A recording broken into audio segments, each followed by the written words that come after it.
Well, hello, friends. We are on week 7 in our Esther study. We're coming to the end of our book. I know that you are probably like me, not ready for this to end, but we're getting to such good stuff right now as we're seeing God's purpose and His plans come to fulfillment through this incredible story. I know personally, this has been quite a season. Met with a lot of hardship and challenges, and this book just came to me in such a timely way to be strengthened in who God is and His promises. Every day I'm reminded through Esther that He's sovereign, that He's on the throne, that He's working things behind the scenes that I may not see, that social media is not going to tell me. Certainly the news media is not going to tell me. And I just hope that as we've been navigating a very difficult season, you have been peaceful in not what you see, but in God and what you've come to learn about God through Esther. I have never seen God's word, His promises, as I'm putting these into practice, breathe more life into my circumstances, and just really depending on that as a lifeline. And I hope that you're finding that as well. It's been such a great opportunity to do this alongside you. I am so reminded of Romans 8:28 that says that we know that for in all things that God works to those who love Him, who have been called according to His purpose. And as I was reflecting early on in our story, it would have been really easy for Esther or Mordecai to go, Lord, I don't see how you're going to get us out of this. I don't see how you're working in this. This seems very bleak. One of the things that I love about that promise is that was a faith that not necessarily was looking at what they could see visually, but what they came to know about God. And that's what's strengthening Esther and Mordecai as we go through this story. Well, just a quick review from last week. Esther chapters 6 and 7, we learn that finally justice prevails and Haman is hanged as he basically created his own his own death sentence by building those gallows and finally is put to rest. But we have a problem. Even though he's been hanged, there is still a big problem in our story, and that's what we're going to uncover today. And I was thinking about, even though justice was prevailed for Haman, his consequences, the choices that he made to write that edict to annihilate the Jews would continue to bear consequence on the Jewish people. And we often sit in that in our time in history, that we live in the consequences of decisions that were made in the brokenness in our world. And this is a really hopeful chapter to see that, again, God is going to protect and He's going to save people that call on Him as their Lord and Savior.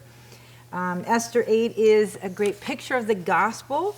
Just as the Jews were facing this death sentence because of a law, this edict that was written that they could not revoke, mankind is also faced with a similar edict because of sin. And God, as God made a deliverance possible, as we're going to see today through the life of Esther, we also know in our broken world, God made deliverance for mankind through the death and resurrection of His Son, Jesus Christ. And it's in the new law, the new covenant, that the old edict, the old law has been overruled, making it possible for anyone who puts their faith in Jesus Christ. And that's kind of the spiritual picture and theme that we're going to see in chapter 8. And we can be assured in 1 Corinthians 15:24 that Satan will be destroyed. While Satan has dominion over the world, do not despair. Remain faithful. The time is coming when everything will be set right. And our faithfulness to God and our commitment to stay the course and to live as He's called us to live will be rewarded. And Esther encourages us to keep on keeping on. So let's look at our chapter today, chapter 8, and in the book of Esther. And we're going to, as we go through the chapter, what I want you to pay attention to are just the different responses that we see, the response from Esther, the response from the king, and the response from the kingdom. And again, we're looking at this big picture of there's still a problem. There's still Jews that are going to be annihilated. Now, there's about 100 million people living in the Persian Empire at this time, and 15 million of them in those 126 provinces are looking at being annihilated on that 11th month. So this is doom and gloom still for Israel. So we read in verse 1, it says, that same day King Xerxes gave Queen Esther the estate of Haman, the enemy of the Jews, and Mordecai came into the presence of the king, for Esther had told how he was related to her. The king took off his signet ring, which he had reclaimed from Haman. Remember, Haman had asked the king for that, and presented it to Mordecai, and Esther appointed him over Haman's estate. Now, one of the things culturally, it was a very big deal for the king to give Mordecai the signet ring, because basically that gives him legal authority to act on the king's behalf. Second now in command of the entire empire is Mordecai, and by wearing this ring, he's given that authority. It says that he was placed over Haman's estate. Persian law also discloses that the state had the power to confiscate the property and possessions of those who had been condemned as criminals. So again, that poetic justice, here is Mordecai, who is now living in Haman's house, the one that tried to kill him, the one that tried to take his people out. And now he has received not only the ring, but all of the property and his estate. And Esther makes him manager over that estate.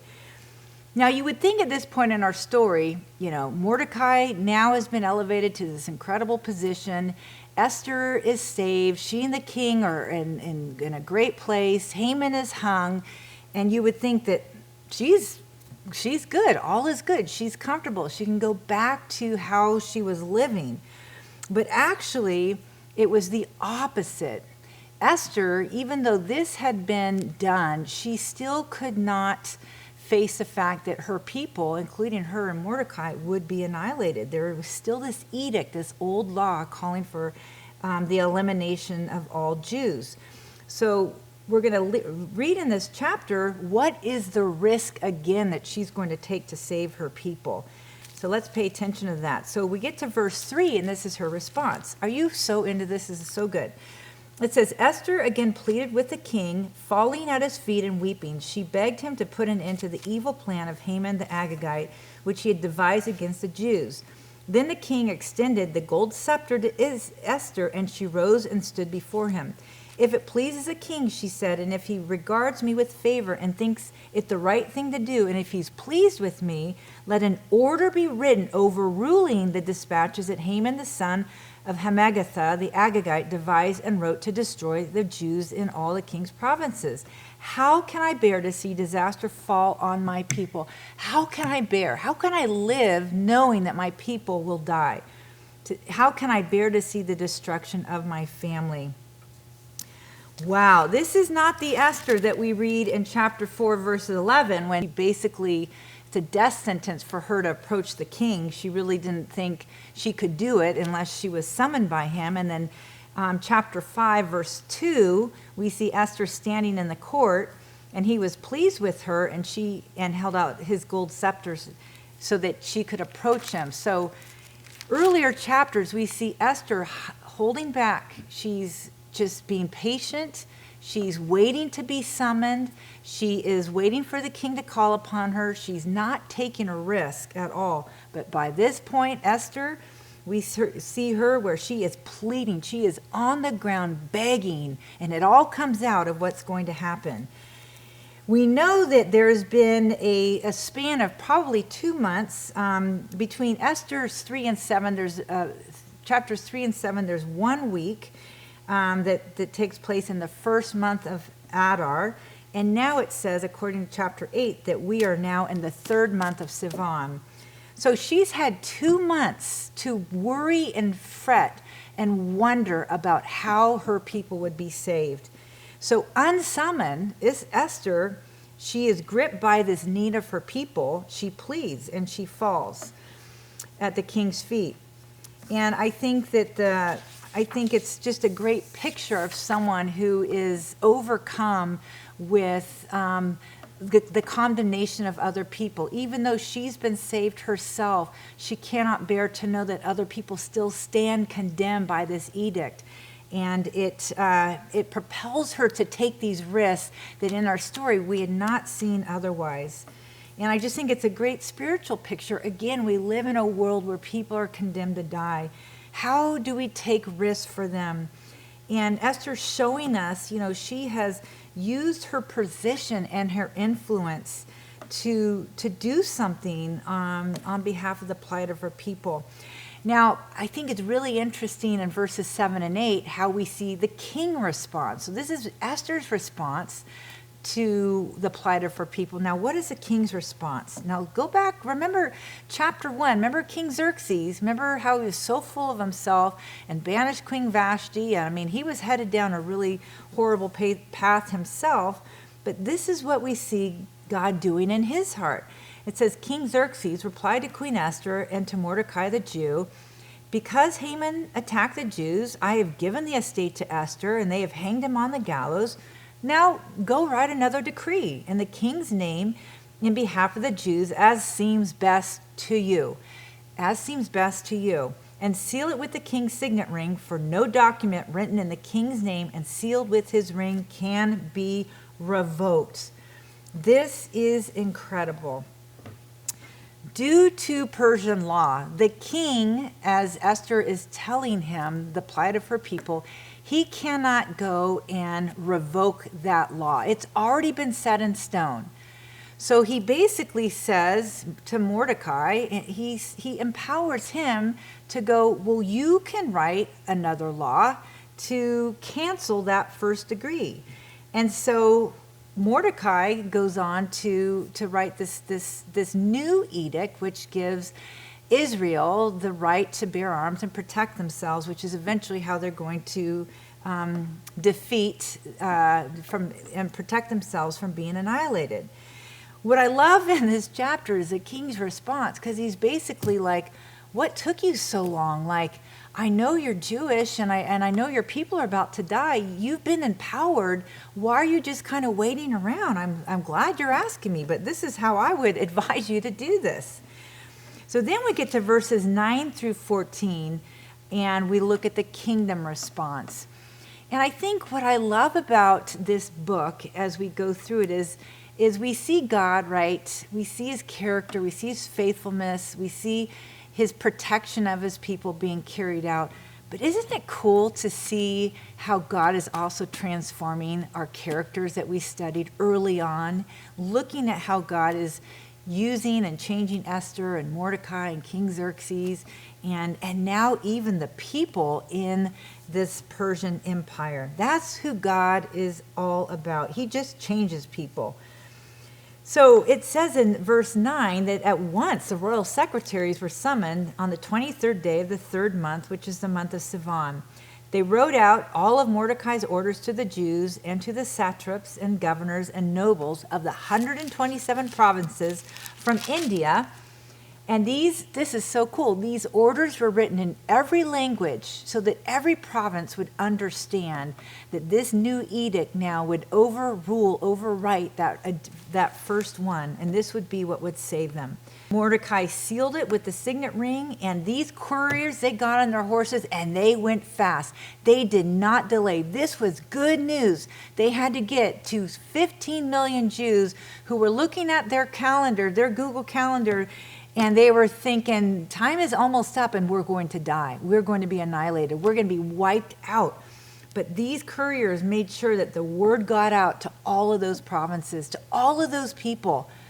I mean, let's just stop. Sometimes we forget by the impossibility of things. We think, God, how can you work in this? There's not enough time. There's not enough hours in the day to get all of this out to all of these people. But nothing is impossible for God. This was God's heart. This was God's plan. And he was going to make sure that this is what would be carried out. And I just think, what a great reminder of, in God, all things are possible. To not look at sometimes the urgencies and how overwhelmed our world can be, our personal lives can be, but instead to look at God and to be reminded of stories like this and even the ways he's worked in your life in the past, to go, you're right, what am I fretting about? What am I worried about? God promised me this, and so I'm going to hold him to that incredible promise. So here's the kingdom's response. The edict, as the edict is explained, this gives the Jews the right to assemble to protect themselves. It also gives them permission to kill anyone who attempts to kill them. And now that may sound like, well, why can they kill and they can't kill?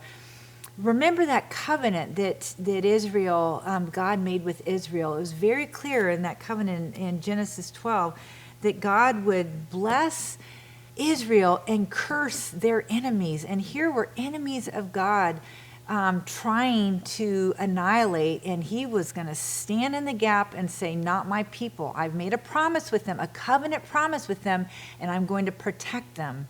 And they will be able to defend themselves. If you attack them, they can defend themselves. And so we see the kingdom kind of light up to this, and they mobilize, and it says, the couriers riding the royal horses raced out, spurred on by the king's command, and this edict was also issued in the citadel of Susa.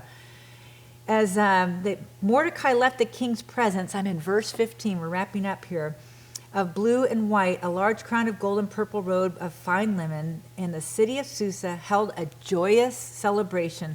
For the Jews, it was a time of happiness and joy and gladness and honor. In every province and in every city, whatever the edict of the king went, there was joy and gladness among the Jews, with feasting and celebrating. And here's the part that gets me choked up every time I read it. Listen to this. And many people of other nationalities became Jews because fear of the Jews had seized them. Did you hear that? People watching this edict unfold and watching God protect his people testified to the almighty power of God that they converted to follow this God, this Jehovah God. Wow, what a witness. God even used all of that to bring people into a relationship with him. Wow, what a chapter. What a chapter. We learned so much about God. We learned so much about how God is in the business of changing people. We learn that Israel, who had been once an exiled people, for the first time felt called. For the first time in their exiled history, remember God's covenant. Remember God's promises. Remember that they were no longer to live exiled and be consumed by the culture around them, that God had called them to live separate as a nation. He was calling them to go back home to Jerusalem, to be set apart for his purposes. And we see them for the first time living in the joy and abundance and the gladness of just turning back to God, of obeying God, of being reminded of who they are in God. And boy, wouldn't you say when we're doing that in our spiritual life and our everyday life, those are always our best days, our most joyful days, our days of celebrating, our days of thanksgiving is when we're walking in obedience and we're walking as God has called us to walk.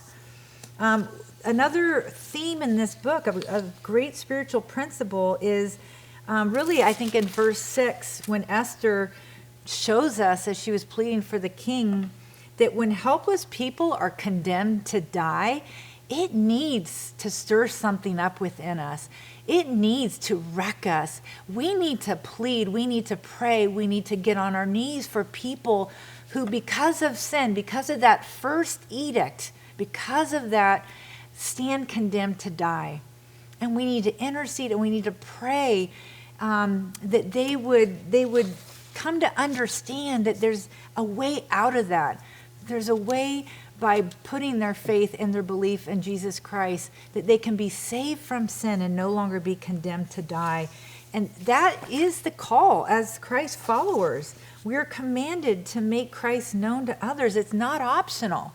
for the Christian to not carry that burden. We should be wrecked every day. We get in our car and we interact with people that are lost, that are lonely, that are isolated. When we look on our social media and we see horrific things coming out of their hearts, we shouldn't judge them. We should pray for them. We should extend grace to them. If you don't have Christ, you are going to behave and live differently than those who have the Holy Spirit within them.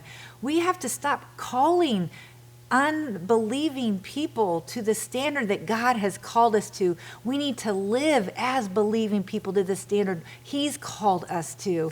And part of that is making sure that as we are set free by the gospel of Jesus Christ, we take that same posture for people around us who do not know Him. We need more people like Esther, whose burden for condemned people in chapter 8, this is where we see her rising up. This is Esther rising up, was greater than her comfort. I love the verse in Proverbs 24:12. It says, rescue those who are being led away to death. Hold back those staggering towards slaughter.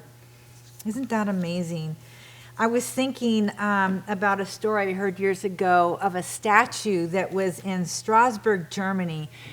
And it was a statue of Christ who had been completely bombed and obliterated during World War II. And the statue, the body was there, but the hands of Christ and the feet of Christ had been destroyed.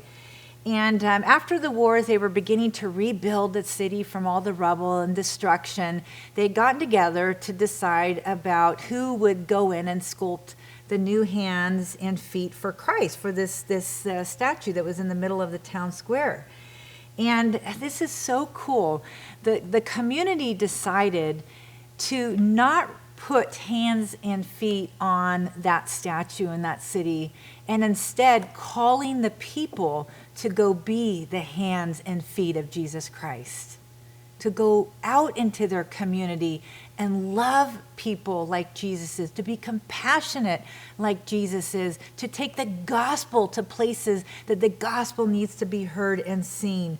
This is how we make Esther differences in our homes, starting with our homes, in our workplaces, in our college campuses, in our communities, in our neighborhoods, in our church, by being the hands and feet of Jesus Christ. Romans 10:15, how beautiful are the feet of those who bring good news. Sisters, here's the big picture here. Esther chapter 8 teaches us that God called someone early on in her life to do an impossible work through. She didn't have it all together. She didn't even know where God was going to take her. She just simply kept saying little yeses along the way. Did she do it perfectly? Not at all. That's the part that we get to see on this side of history. We get to see, wow, the transformation of Esther. This woman by chapter 8 was a different Esther than we read in chapter 4, chapter 5. But the same should encourage us as well.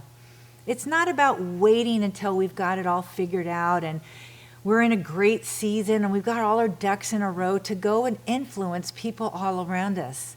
God doesn't look for our lives to be all in a row. He actually interrupts our life to say, will you rise up right now and go serve and share the gospel and be obedient in this area of your life? Will you do this for such a time as this? Because right now, there's death and destruction in our world, and we are seeing that more than ever, right? This pandemic has really shown us just how evil and how far from God people are. And as believers, we stand in God's grace and His favor and in His love. And we can live in that heavenly reality now, and we certainly know when we die, we're going to be in eternity forever. We have a good life. We have every comfort around us. We may physically not be comfortable, but we have every spiritual comfort to protect us and strengthen us and give us what we need so that we can take those marching orders and go live the gospel out to the people all around us. Friends, the influential woman is you. The influential woman is me. The influential woman has been strategically placed exactly where you are, where you're living, in your workplace, where you go to the market, what coffee shop you go to. The influential woman has been strategically placed in her church. People around, God divinely, providentially is doing this in your life. And my encouragement this week as you finish your lesson and have some great conversations in your group and continue to dialogue with the Lord is that you would be paying attention to the divine ways that God is working in and through your life right now for such a time as this. This is the adventure. This is what should get us out of bed and to show up and be available for God's Spirit to do great things through, to be the hands and feet of Christ in a world that needs him more than ever. I am looking forward to wrapping up our book next week for chapter 8. Thank you again for joining me on this journey. I hope you are just loving what you're learning. I know God is doing great things in your life, and keep opening up your Bible, keep digging into those questions, and I will see you next week. Have a great week. Bye-bye.